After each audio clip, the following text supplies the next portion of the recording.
It's Stonehenge. Stonehenge. Stonehenge. I originally did a presentation on this when I was 11. Woo! And so how many of the years is on? A long time ago. Was it complete then, Bernard? Yeah. About 10 years ago then, Bernard, yes. And I still remember doing it because I enjoyed doing the research and finding out about this being transported over 130 miles and things like that. So I just wondered what the current research was on it. And we all know about Stonehenge. Has everybody visited it? No. Yes. No, yeah. Yes, a couple of times. Yeah. It's one of those things that I think everybody must have gone to at least one time and no particular purpose. Anyway, it was started being built about 5,000 years ago, and it seems an incredibly long time ago, really. I don't know. The good thing about all that is there are all sorts of unknowns about it, which is nice for a place to be a bit shrouded in mystery, I think. And it kept being built and rebuilt in several eras until about 2,500 BC, and then later on it got kind of abandoned, and nothing much happened until the 18th, 19th centuries. Anyway, it's a World Heritage Site now. I'm sure you'll be pleased to know it's owned by the Crown, with the National Trust owning the land. They haven't privatised it yet. Derek will be pleased to know. Apparently, according to the Lonely Planet, it's number 62 in the ancient monuments of the world. What do you think is number one? Pyramids, maybe. No. I was going to think of the Aztec things. Angkor.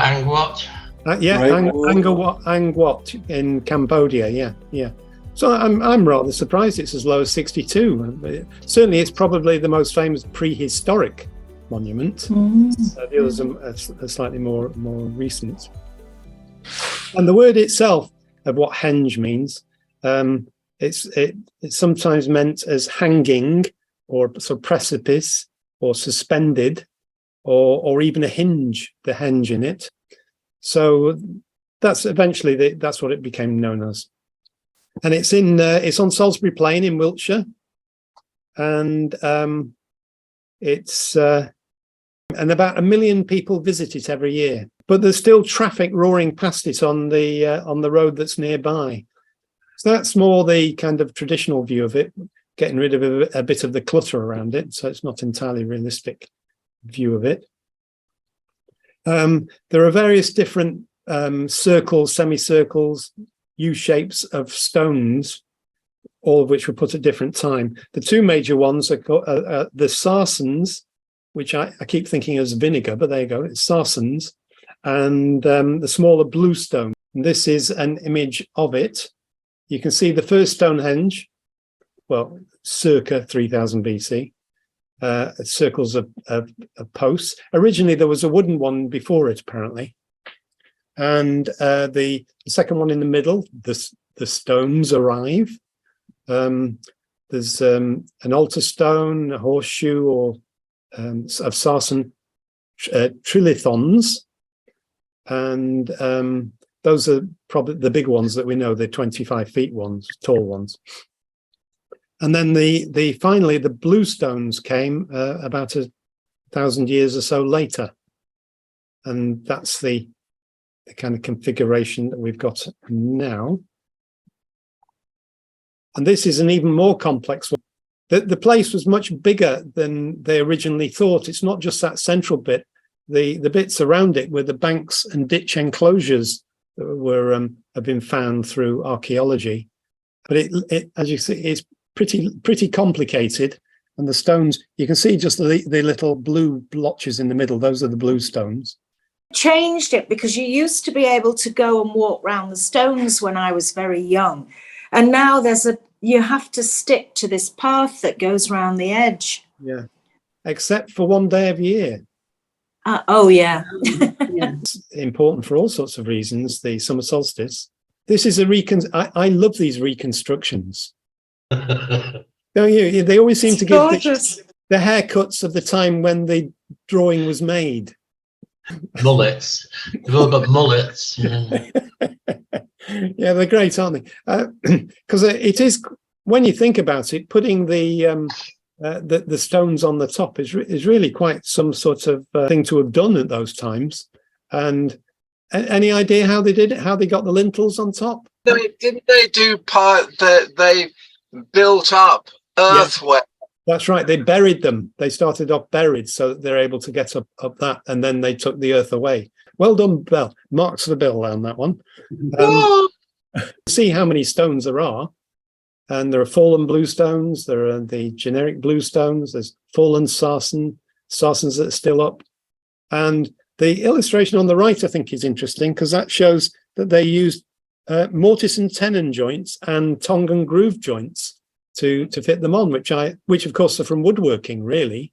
But they managed to do that, and so that they didn't fall off. I thought they were just balanced. So that I think is a really interesting one. Now this is an American little video called Stonehenge, the Mysterious Monument of the British Isles. These remarkable ruins are found on the Salisbury Plain. Salisbury. Construction began around 3000 BC during the Neolithic period. Some stones were used to erect the monument are exceedingly heavy, reaching up to 50 tons. These heavier stones were taken from a region 30 kilometers away from Stonehenge. The lightest stones came from a distance of approximately 200 kilometers. Canoes were used for these journeys to cross waterways, and later on land, the rocks were conveyed by a special kind of sled in which they were loaded, tied by ropes, and then driven by men and animals. It took about 2,000 years to complete Stonehenge. During its first stages of construction, the monument was just a circular ditch, 97.4 meters in diameter, with only one entrance. Within it, there was a set of stones and a wooden shrine. Many theories concerning the origin of Stonehenge have been suggested over time. Some experts have concluded that the monument was created by the Druids, a Celtic class of society, but others suggest that Druids just made use of the rocks that were already there. Speculation has also been rife as to its role. Some people say that the site was used for rituals, sacrifices, that it was a religious temple, or that it was used for healing practices. Stonehenge is also presumed to have had religious and astronomical purposes, and was used for the sighting of the solstices and equinox time. The solar calendar function seems to be the most plausible, not least because on June the 21st, the summer solstice, the sunrise is precisely aligned with the main stone at Stonehenge. As you can see, rather irritating voice on that. So this is the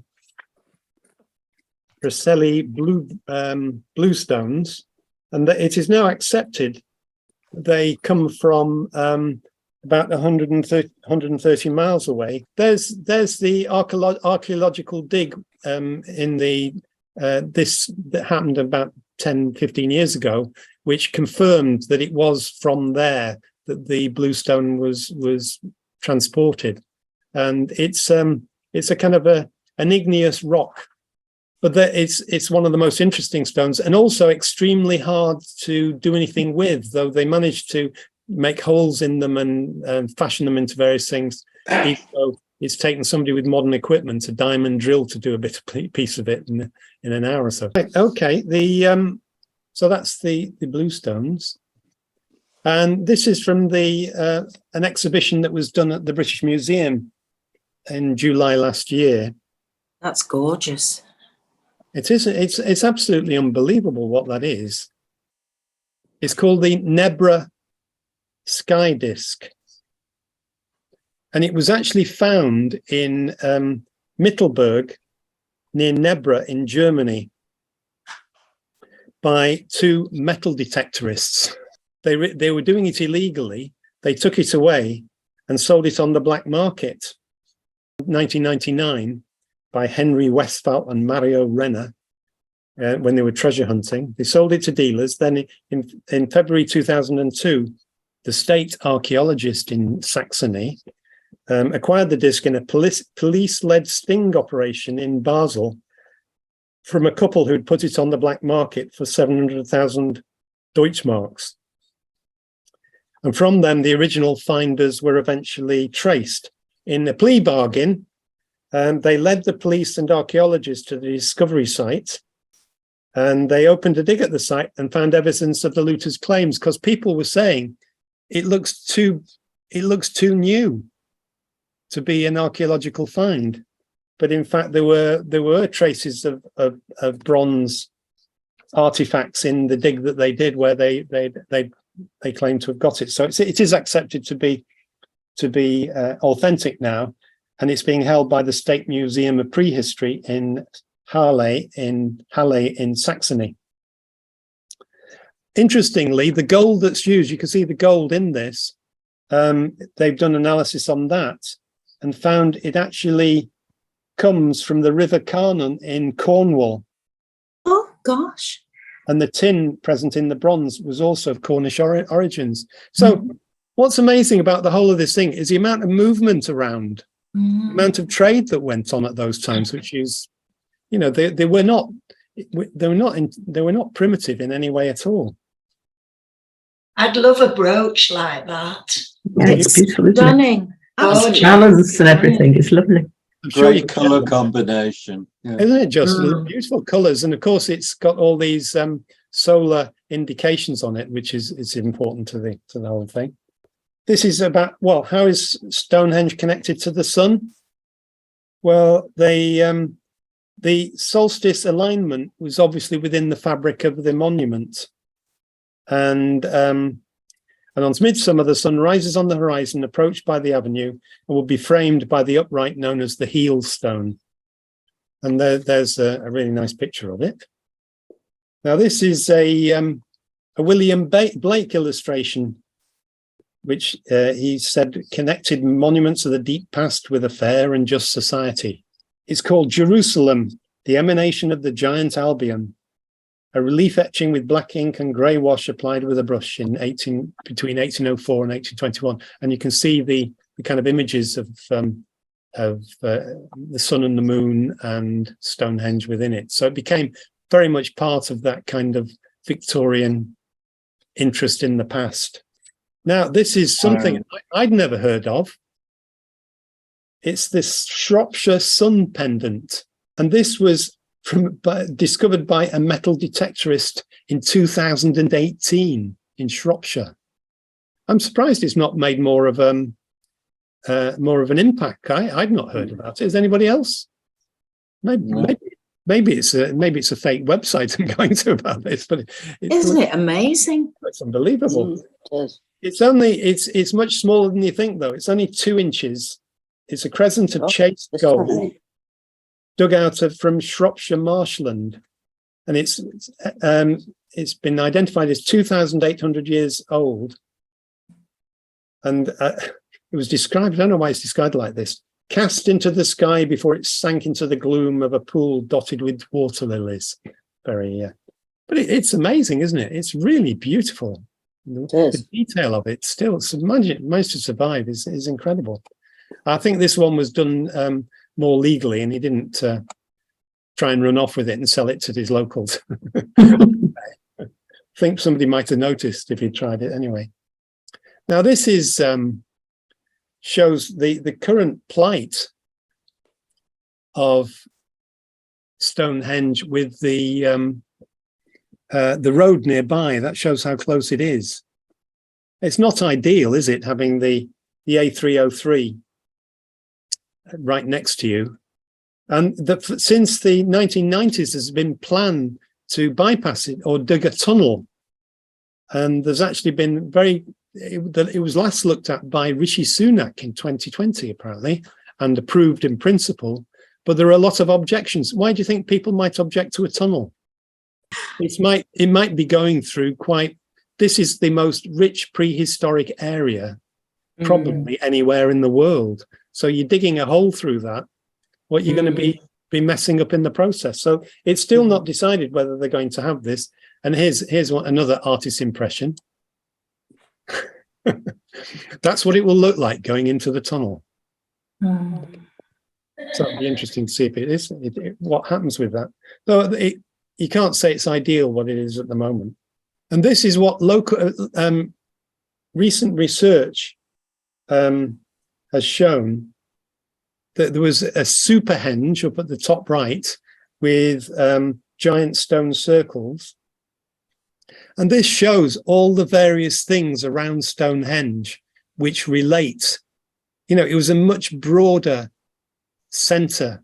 It's a hidden landscape, and this is trying to make it clear using, this is only done in 2017. 2017. So there's still a lot to be found out about it. And this is something. Battle of the Beaten Field. Does anybody remember this? It's apparently it was there used to be a Stonehenge festival every year that they held, the free festival, and these were the travelers, sort of a kind of a hippie group, and eventually there were in the actual on this date in 1st of June 1985. What's that, 37 years ago now, something like that? Dozens were injured, 537 were arrested. And for years after that, they surrounded the whole of Stonehenge with barbed wire and floodlights to stop people getting anywhere near it because of this, until it was found to be illegal to do that. And they've become much more, if you like, visitor friendly since then. But this was the largest grouping ever arrested at one event. And some of them got damages for having been. There are the portents of other famous arrests around about this time. I suppose was it the miners' strikes around about 84, 85 miners' strike. Yeah. So it's a similar type of event, you know. But it's one I'd vaguely remember it, but didn't realise how big it was. And after that, the free festivals were abandoned. But that was quite an important event to happen, which is another sort of hidden history about the festival and the free festivals that went on. Used to be processions of these old buses and things that went along going to them. I must admit, I always wanted to join in something like that, but never had the nerve to do it. Presumably there was a link with the miners' strike, you know, with the way the police were used during the miners' strike, where, you know, you had the virtually a national police force, you know, so you had the Liverpool police going over to Yorkshire and all of that sort of thing. Yeah. So I remember it in that context. Well, and they seem to have approached it in the same way. You know, there was no discussion with them. They just say you're banned from going in here, and they smashed the windows of the buses as they arrived. Oh, and it was horrific, you know, just having the memory of it, because, you know, these people weren't doing any harm whatsoever. I was very much influenced by the American sort of hippie movement, I suppose. And in America, you've got a bit more space to do that kind of thing. You know, if you want to go on off into the desert or into the wilderness, you can do that. Whereas here, you're so close to civilization all the time, it's very hard to do that, as modern day travelers find as well. So it's not easy to be free flowing and free going wherever you want. It's just doesn't seem possible in this country.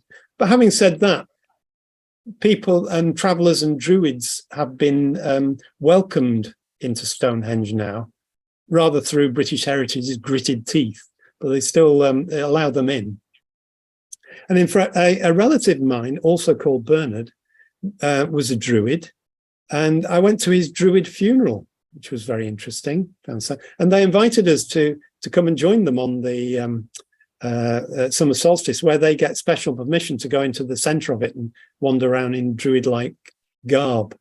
Though the history of druids effectively is less than 100 years old, really, the modern day version of it at least. And the evidence of them existing before then is pretty minimal. But they were lovely people, really nice. I thought if I wanted to join a religion, druidism wouldn't be a bad one. Isn't Ken Barlow a druid? I think he is. The actor who plays Ken Barlow, yeah. Right. Yeah. Is he still going on Coronation Street? Yeah, he's the oldest soap star in history, isn't he? He's been over. Yeah. At 92 or something. Yeah, it's incredible, isn't it? Anyway, that's Stonehenge.